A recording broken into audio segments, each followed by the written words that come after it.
Let's travel back to the second half of the 1500s. In the middle of Europe lies the broken Kingdom of Hungary, still reeling from a huge defeat decades earlier at the Battle of Mohács. Once a strong kingdom, Hungary is now split into pieces. The western and northern parts, called Royal Hungary, are barely holding on, ruled by the Habsburg emperors in Vienna. Central Hungary, including the old capital city Buda, is under the direct control of the Ottoman Turks. And in the east, Transylvania walks up tightrope. It's mostly independent, but often has to pay the Ottoman Sultan to be left alone.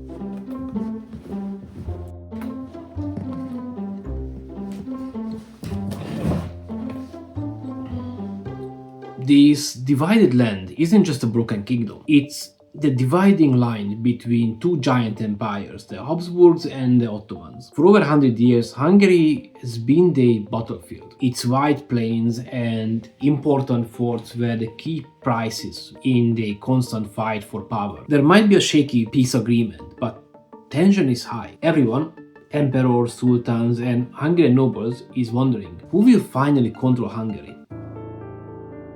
Our story starts in 1568. The latest war between the Ottomans and the Habsburg has cost both sides a lot. The Ottomans took the key fort of Zsitvatorok, but the famous Sultan Suleiman the Magnificent died during the siege. His son, Selim II, and the Habsburg Emperor Maximilian II were tired of war and decided to talk. In the Ottoman city of Adrianople, which called today as Edirne in Turkey, they signed a treaty. This Treaty of Adrianople officially stopped the fighting, and it was supposed to bring about 25 years of relative peace. But this peace wasn't free. Maximilian agreed to pay the Sultan a yearly gift, basically protection money, of 30,000 gold coins. He also basically accepted Ottoman power over Transylvania and other nearby areas like Moldavia, Wallachia. It was a peace deal made because both sides were worn out, and it was a temporary pause that locked the Ottoman win for now. But this high-level deal didn't mean total peace on the ground. It's more like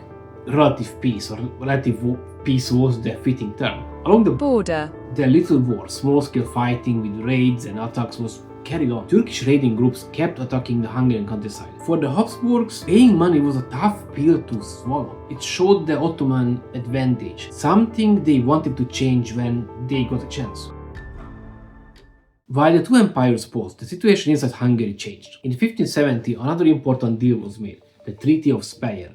John Sigismund Zápolya, who ruled the Eastern Hungarian kingdom and was the son of the Hungarian king who had fought the Habsburgs, made a deal with Emperor Maximilian. John Sigismund officially gave up his claim to be king of Hungary. In return, Maximilian recognizing him as the Prince of Transylvania and Lord of parts of the Kingdom of Hungary. This treaty officially created Transylvania as a separate state, but its position was still complicated. The treaty said that Transylvania was still legally part of Hungary under the Habsburg king. John Sigismund had traded a disputed royal title for recognized rule over his lands. This was a controversial decision, but it gave Transylvania room to maneuver. It became a mostly independent state caught between the big powers, and it was able to play them against each other, a tactic its future rulers would become very good at.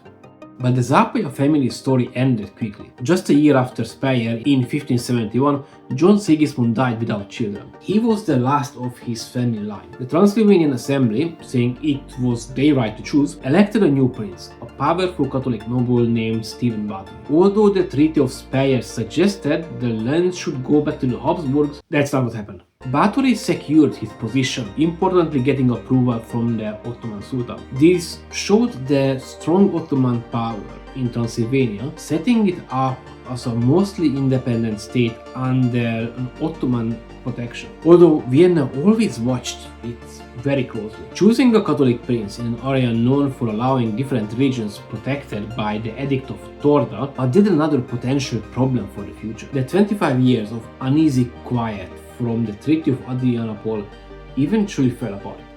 The little war along the Habsburg-Ottoman border never really stopped, kept alive by local commanders and the constant tension of the military border. By the early 1590s, attacks and raids increased. The reasons underneath, such as wanting more land, religious tension, the high cost of defending the border, made another war almost bound to happen. Final trigger came in June 1593. Ottoman soldiers attacking the Croatian fort of Sisak were badly beaten. In reaction, the Ottoman Empire got ready for a major war. What came next was 13 years of long, hard war known as the Long Turkish War, fought mostly across the ruined lands of Hungary, Transylvania and the Balkans. It caused great hardship for the population in all these territories. Things went back and forth. The Ottomans captured important forts, but then Transylvania, Wallachia and Moldavia briefly broke free from Ottoman control, joining a group of Christian allies encouraged by the Pope. The Wallachian prince, Michael the Brave, won amazing victories deep in Ottoman land, though these captures and winning didn't last too long. The Ottomans fought back. At the Battle of Mezőkeresztes in 1596, a combined Habsburg-Transylvanian army looked like it was winning, but then lost badly when its soldiers ran off to steal from the Ottoman camp. The war became a deadlock, with much bloodshed, a war where each side tried to wear the other down, which ruined the Hungarian people through fighting hunger and sickness. During this chaos, Habsburg rule in the parts of Hungary they controlled became harsher. Emperor Rudolf II's commander Giorgio Basta ruled with well-known cruelty, especially going after Protestants. At the same time, Rudolf's government, badly needing money for the endless war, started accusing rich Hungarian nobles, mainly Protestants, of treason using made-up accusations just to take their lands and wealth. Religious freedoms were limited, and things reached a breaking point in 1604. Stephen Bocskai, a well-known Protestant noble from Transylvania who had once supported the Habsburgs, found himself targeted. Facing ruin and arrest, Bocskai decided to fight back. He gathered unhappy Haidu fighters. They were strong, independent soldiers, many of them also were Protestant, and in a quick military action, Bocskai beat the emperor's army. Support came pouring in from nobles and townspeople angry about Habsburg harsh rule. Bocskai was elected as Prince of Transylvania and then Prince of Hungary. Needing strong allies, Bocskai turned to the Ottoman Empire and he asked for help. A practical decision to fight the Habsburg power. The Sultan offered him a crown, recognizing him as King of Hungary. But Bocskai cleverly turned it down, showing his goal was Hungarian self-rule, not a rule under Ottoman control. Boczkai's amazing success forced the Habsburgs, weakened by the long war and arguments within the family, to negotiate. Two key treaties were signed in 1606. First was the Treaty of Vienna, agreed between Bocskai and Archduke Matthias, who was representing the emperor. This was a major win for the Hungarian rights. It guaranteed special rights and, importantly, freedom of religion for Protestants, nobles, towns and soldiers in both Royal Hungary and Transylvania. Bocskai was recognized as Prince of larger Transylvania and its self-rule was guaranteed. After securing Hungary's interest, Bocskai then helped make peace to end the bigger war. The Peace of Zsitvatorok was signed between the Habsburgs and the Ottomans in November 1606. Not much land changed lands, but the terms were important. The Habsburg Emperor no longer had to pay the shameful yearly payment required since 1568. Instead, he made one large payment. Even more importantly, the Ottoman Sultan officially treated the Habsburg Emperor as equal, calling him Padishah, which is the Sultan's own title, instead of just a king. Although not a military win, Zsitvatorok showed the slight change in the balance of power, damaged the Ottoman reputation and started a new, more equal relationship between the two empires. The two treaties, Vienna and Zsitvatorok, closely linked, ended the terrible long war and started over around 50 years of uneasy peace. The decades after Zsitvatorok saw Transylvania do well under capable princes like Gábor Bethlen and George Rákóczi I. They cleverly handled the tricky situation between Vienna and Istanbul, building up Transylvania's economy and culture and getting involved in Europe's problem like the 30 Years' War to protect Protestants' rights in Royal Hungary. But these good times didn't last. In 1657, Prince George Rákóczi II went too far and invaded Poland without Ottoman permission. This show of resistance made the Sultan not really happy about the situation. So long story short, Ottoman armies invaded Transylvania, removed Rákóczi from power and put in rulers who would obey them. When the next Transylvanian prince asked Vienna for help, Emperor Leopold I, afraid the Ottomans would take over Transylvania completely, sent soldiers under Count Raimondo Montecuccoli. This Habsburg involvement, along with raids by the Croatian noble Nikola Zrinski, broke the long peace. The powerful Ottoman officials in Istanbul saw a chance. In 1663, the Ottoman Empire declared war, trying again to move far into Central Europe. The Ottoman attack started well.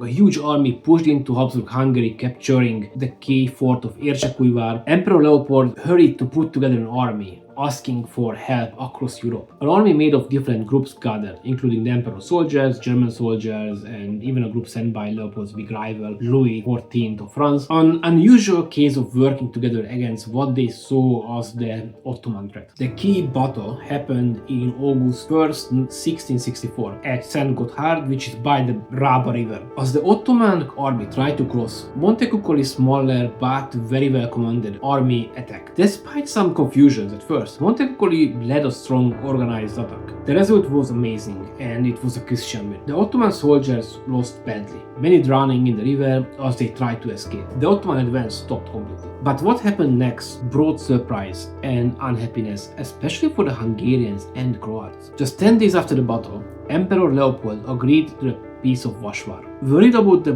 growing power of France in Western Europe, which he thought was a much bigger danger, Leopold wanted to finish the Eastern War very quickly. The terms were surprisingly good for the defeated Ottomans.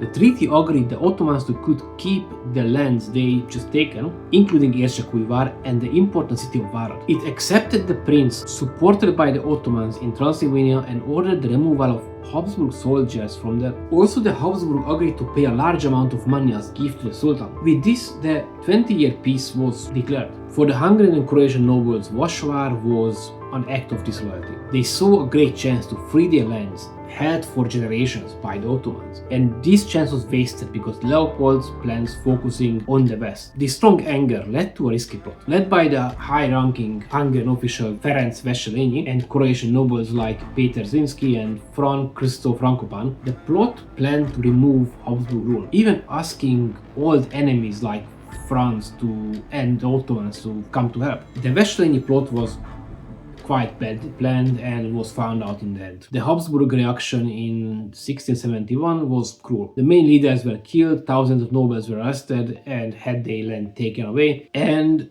Hungary's basic laws were ignored. Leopold first took complete control, making the bad treatment of Protestants worse and ignoring old Hungarian freedoms. This harsh crackdown, however, only caused more people to fight back. A new group of fighters against the Habsburg appeared, and they were called the Kuruc fighters, a mix of soldiers without homes, unhappy Protestants, and poor farmers with no hope. By the late 1670s, they found a leader who people wanted to follow, and it was Imre Thököly. Thököly successfully fought Habsburg rule in Upper Hungary, and importantly made an agreement to work together with the Ottoman Empire, who named him King of Upper Hungary. The agreement between Thököly's Hungarian fighters and the Ottoman Empire was the catalyst for the upcoming events. In 1863, pushed by the ambitious Grand Vizier Kara Mustafa and given confidence by Thököly's wins, Sultan Mehmed IV started the biggest Ottoman attack in decades. A huge army, around 150,000 strong, marched through Hungary. Their goal wasn't just raid border forts, but the center of Habsburg power, Vienna itself. For 2 months, from July to September 1863,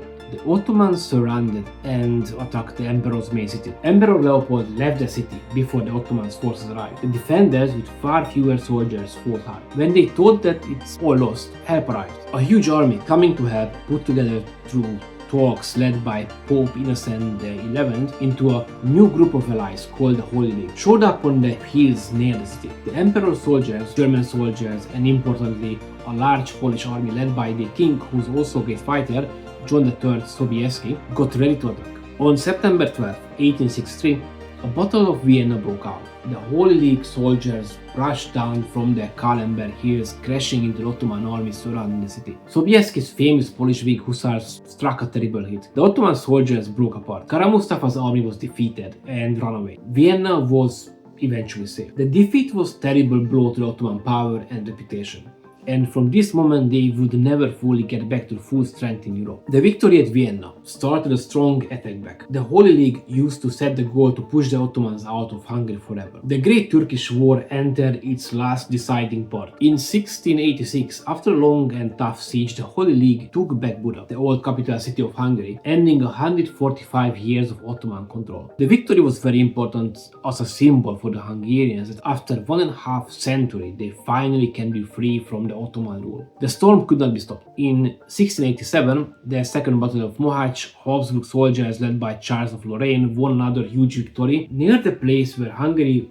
lost badly in 1526, making it possible to go south. The last hit came in 1697 at the Battle of Zenta. Here the Habsburg commander, Prince Eugen of Savoy, completely destroyed the main Ottoman army under Sultan Mustafa II himself. Defeated and tired, the Ottoman Empire was forced to ask for peace. At Karlowitz in January 1699, a major agreement was signed. For the first time, the Ottomans talked peace with a group of European countries and officially admitted that they lost. The land they had to give up was huge. Almost all of Hungary plus Transylvania, a huge part of Croatia and Slavonia. All these were given to the Habsburg rulers. The Ottoman control in the heart of Hungary, which had shaped the area for 150 years, was finally over.